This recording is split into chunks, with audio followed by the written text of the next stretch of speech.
Jmenuji se Iva Formálková a budu vás dnešním dopolednem provázet.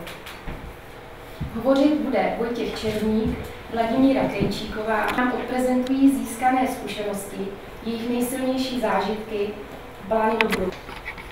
Na závěr nás čeká malé občerstvení, při kterém se s našimi hosty rozloučíme. Přeji vám příjemný zážitek.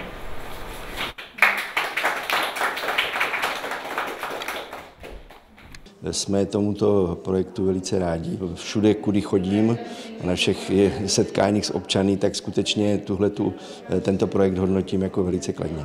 Grundtvig, učící se partnerství, skončil s partnery z různých zemí evropských, Španělsko, Itálie, Francie, Belgie a Slovenská republika, kdy vznikla studie na identifikace ložisek podnikatelských příležitostí, do které přispěli všechny partneři projektu, a tím je možnost nahlédnout do této studie a jsou tam příklady dobré praxe.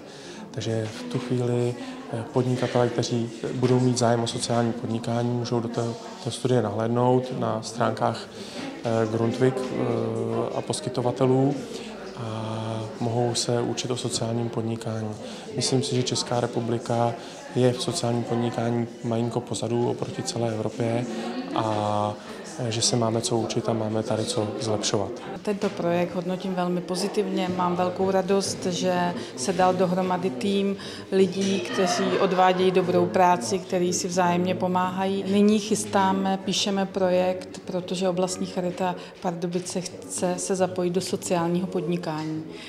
Chceme pomáhat lidem, kteří jsou ohroženi sociálním vyloučením. To jsou lidé, kteří jsou třeba se zdravotním postižením nebo mají poloviční invalidní důchod, aby se také mohli zapojit a najít zaměstnání.